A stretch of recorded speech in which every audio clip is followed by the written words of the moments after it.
جی اور یہی پاکستان کا مسئلہ ہے. وہ یہ ہے کہ انڈیا جو ہے وہ اگلے 5 سال میں 9% گروتھ ایکسپیکٹ کر رہا ہے. 9%؟ جی. سندھ اور پنجاب کی سرحد کے درمیان واقع کچے کے علاقے میں گزشتہ کئی دہائیوں سے ڈاکو راج چل رہا ہے.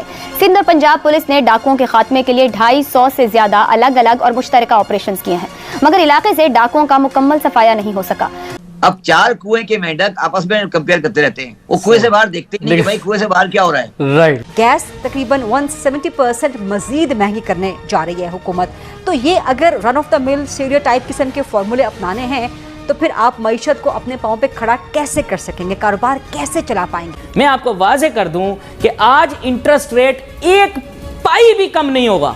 1 پائی اگر کم کر دیا تو IMF پروگرام کو پھر ٹاٹا بائے بائے، ختم، فنش سمجھو.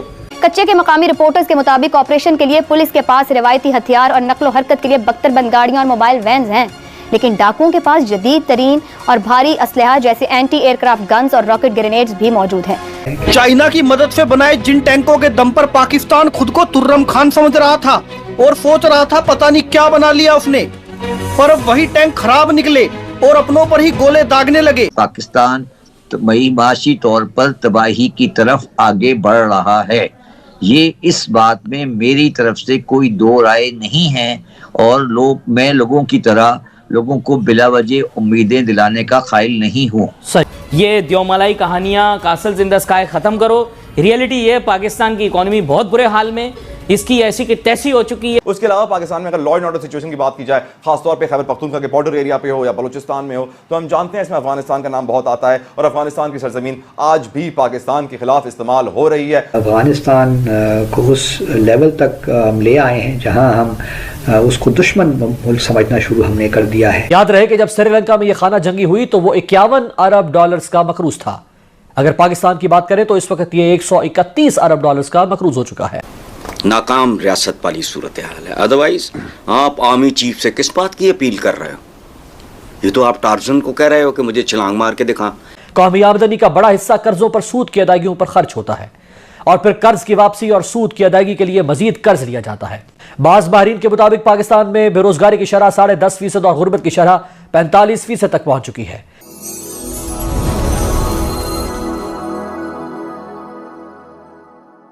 یہ جو نمائشی اقدامات کیے جا رہے ہیں کہ اتنے ملازمین واپس کر دیے جائیں، فلاں تنخواہ نہیں لے گا، اس سے تو صرف چند کروڑ روپے کا فرق پڑے گا. یہاں 131 ارب ڈالرز کا قرضہ ہے ملک کے اوپر. یہ چند کروڑ اور یہ اربوں خربوں کی بات ہے. حکومت کے پاس حل کیا ہے؟ میں یہ نہیں کہہ رہا کہ پاکستان ڈیفالٹ میں جائے، مگر یہ جو ہم نے ایک ہوائی سوچ بنائی ہوئی ہے کہ پاکستان کی معیشت کسی مضبوطی پہ قائم ہے، یہ غلط ہے. پاکستان کی معیشت نہایت کمزور ہو چکی ہے، اور اس کو سنبھالا دینا کم از کم اگلے 10 سال میں بہت مشکل ہے. اگر کوئی آدمی یہ سمجھتا ہے کہ وہ اگلے 10 سال کے اندر پاکستان کی معیشت کو صحیح کر لے گا تو وہ پاکستان کے لوگوں کے ساتھ دھوکہ کر رہا ہے. اگر ہم نے صحیح اقدامات لیے، ہم صحیح طریقے پہ چلے، اس کے بعد پاکستان کی معیشت کسی ڈھنگ پر آ سکتی ہے، اور اس کے لیے تقریباً 10 سال چاہیے. اس کے اگر یہ نہیں کیا گیا تو پاکستان معاشی طور پر تباہی کی طرف آگے بڑھ رہا ہے.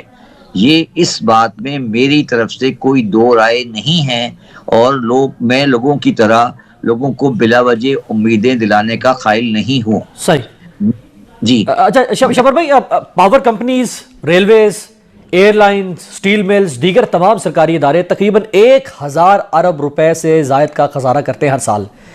کیا چاہیے کسی بھی حکومت کو؟ وہ کون سی طاقت چاہیے؟ مینڈیٹ مل چکا ہوا ہے ان کے پاس، 2 تہائی اکثریت آ چکی ہوئی ہے، اسٹیبلشمنٹ کے ساتھ ایک پیج ہے. ان اداروں کی نجکاری کرنی ہے یا ان کا خسارہ ختم کرنا ہے؟ مانے کیا ہے حکومتوں کے راستے میں؟ مجھے ایک بات بتائیے امیر عباس صاحب، کیا جو اسمبلی میں بیٹھے ہیں، کیا ان کو 2 باتیں ہیں، کیا ان کو پاکستان صحیح کرنا ہے یا ان کو اپنی ذاتی شو آف کرنا ہے؟ اور دوسری بات ہے، کیا ان کے پاس یہ سوچ ہے کہ ہم نے پچھلے 30 سال میں 25 سال میں اس ملک کو تباہ کر دیا ہے. اگر یہ سوچ ہے تو کریکشن ہوگی نا جی. دیکھیں 2008 میں مشرف صاحب چلے گئے تھے. 2008 سے آج پاکستان میں اچھی یا بری جیسی بھی جمہوری حکومتیں ہیں, ٹھیک ہے.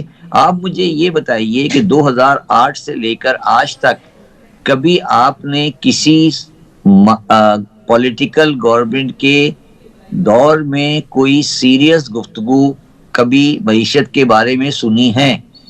وہ یہ کہتے ہیں کہ نواز شریف نے بجلی کا یہ کر دیا, عمران خان نے یہ کر دیا, اس نے یہ کر دیا. وہ ذاتیات کی جنگ پہ لگے ہوئے ہیں. ان کو اس بات کا احساس ہی نہیں ہے کہ عام آدمی کہاں جا رہا ہے. ان کو یہ ثابت کرنا ہے آ کر پریس کانفرنس میں کہ عمران خان اچھا نہیں تھا, نواز شریف اچھے تھے.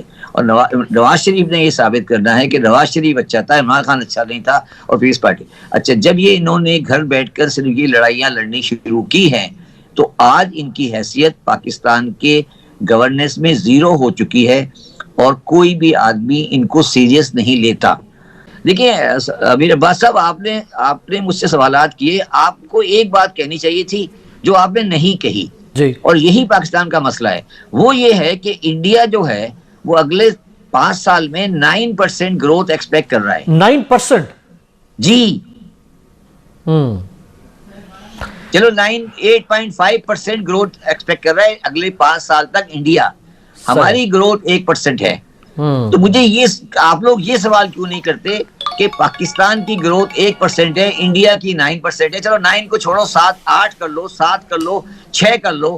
ہمارے میں کون سا ایسا زخم ہے, ہمارے میں کون سی ایسی خرابی ہے جو ہم 8 اور 9 نہیں کر سکتے؟ آپ بار بار کہہ رہے ہیں کہ آپ کا منہ میں کیوں کھلوانا چاہتا ہوں, آپ میرا منہ بھی مت کھلوائیں.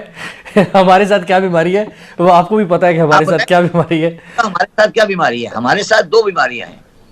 ہمارے ساتھ پہلی بیماری یہ ہے کہ ہم نے آج تک کمپیریٹو, آپ نے بھی نہیں کیا, ہم کس سے کمپیئر کرتے ہیں؟ ہم کمپیئر کرتے ہیں Nawaz Sharif versus Imran Khan, Imran Khan versus Peoples Party versus Musharraf. اب 4 کنویں کے مینڈک آپس میں کمپیئر کرتے رہتے ہیں. وہ کنویں سے باہر دیکھتے نہیں کہ بھائی کنویں سے باہر کیا ہو رہا ہے. رائٹ. پاکستان آبادی کے لحاظ سے دنیا کا 5واں بڑا ملک بن چکا ہے. اقوام متحدہ کے مطابق آبادی میں اضافہ تعلیم, خوراک, صحت اور ماحول کے لیے خطرے کا باعث ہے. یہی وجہ ہے کہ دنیا کے بہت سے ممالک نے آبادی کی شرح پر قابو پا کر پائیدار ترقی حاصل کی ہے. ایران, برازیل, چین, بنگلہ دیش, حتیٰ کہ بھارت بھی آبادی کی شرح میں کمی لانے والے ممالک میں شامل ہے. سب سے اہم مثال چین کی ہے. چین میں فی خاندان ایک بچہ کا حکومتی فیصلہ سن 1979 میں کیا گیا تھا, جس کا مقصد شرح پیدائش میں کمی کر کے آبادی پر قابو پانا تھا تاکہ غربت کم اور وسائل کی تقسیم زیادہ ہو سکے. ریاست نے دستیاب آبادی کی تعلیم, تربیت, صحت اور خوراک پر وسائل استعمال کیے, جس کے نتیجے میں وہاں کارآمد افرادی قوت تیار ہوئی. ایک اندازے کے مطابق چین میں اس پالیسی کے نفاذ سے تقریباً 40 کروڑ بچوں کی پیدائش کو روکا گیا. اقوام متحدہ کی ایک رپورٹ میں انکشاف ہوا ہے کہ 60 کی دہائی کے بعد سے پوری دنیا میں آبادی میں اضافے کی شرح 1% سے کم ہو چکی ہے, لیکن پاکستان میں یہ شرح تقریباً 1.9% ہے. ہر سال تقریباً 20 لاکھ نوجوان پاکستان کی جاب مارکیٹ میں شامل ہو رہے ہیں. تو کیا ریاست ان لاکھوں نوجوانوں کے لیے تعلیم اور نوکریاں پیدا کر پا رہی ہے؟ پاکستان میں گریجویٹ افراد میں بےروزگاری کی شرح 31% سے زائد ہو چکی ہے. دوسری طرف ملک میں قدرتی اور معدنی وسائل کم ہو رہے ہیں جبکہ آبادی میں اضافہ ہو رہا ہے. یہ اہم ترین مسئلہ ریاست کی ترجیحات میں شامل کیوں نہیں ہے؟ کیونکہ ہمارا جو نیشنل ڈسکورس ہے وہ پولیٹیکل اور اکنامک ایشو سے آگے جاتا ہی نہیں ہے, جبکہ پاکستان کے اندر میں یہ سمجھتا ہوں کہ ہیومن ڈیولپمنٹ کا جو کرائسس ہے اس کو وہ اتنا ہی بڑا ہے جتنا کہ اکنامک کرائسس ہے. تو میں یہ سمجھتا ہوں جی کہ اب چونکہ گورنمنٹس بن چکی ہیں, جو بھی جیسے تیسے بھی, اب ہمارا ایک پارلیمنٹ ہے, گورنمنٹس نے اپنا کام شروع کر دیا ہے, تو 3 چیزیں ہیں جی کہ جس کے اوپر میں یہ سمجھتا ہوں کہ ہماری نیشنل پرائورٹیز ہونی چاہیے اور وار فوٹنگ کے اوپر ان کے اوپر کام ہونا چاہیے. پہلی چیز آف کورس اکنامک ایریا ہے, اکنامک ڈیولپمنٹ ہے, ہمیں ڈیفالٹ سے بچنا ہے, ہمیں اپنی اکنامک اسٹرکچر کو ٹھیک کرنا ہے ڈیفینیٹلی. لیکن سیکنڈ اتنا ہی امپورٹنٹ ایشو جو ہے میں یہ سمجھتا ہوں کہ ہمارا پاپولیشن کنٹرول ہے, کیونکہ اگر آپ کی اکانومی آج ٹھیک ہو بھی جائے اور آپ گروتھ کرنے بھی لگیں تو آپ کی جو پاپولیشن گروتھ ریٹ ہے وہ آپ کی اکنامک گروتھ ریٹ کو ڈیفیوز کر دے گا. اور تیسرا میں یہ سمجھتا ہوں کہ جو پرائرٹی ہے نا وہ یہ ہے کہ پاکستان میں جو پاپولیشن گروتھ کے علاوہ جو اس وقت پاکستان کے اندر ہیومن ڈیولپمنٹ کرائسس ہے وہ ترجیح ہونی چاہیے. تو یہ 3 چیزیں ہیں کہ جن کے اوپر اگر ہم نے آج صحیح طریقے سے توجہ نہ دی اور سسٹین طریقے سے توجہ نہ دی اور ایسے اقدامات نہ کیے کہ جن کو آنے والی حکومتیں بھی جاری رکھ سکے, تو پاکستان از آن اے سلپری سلوپ. پاکستان از ڈیٹیریوریٹنگ ویری فاسٹ اور پاکستان میں زندگی مشکل سے مشکل تر ہوتی جائے گی لوگوں کے لیے.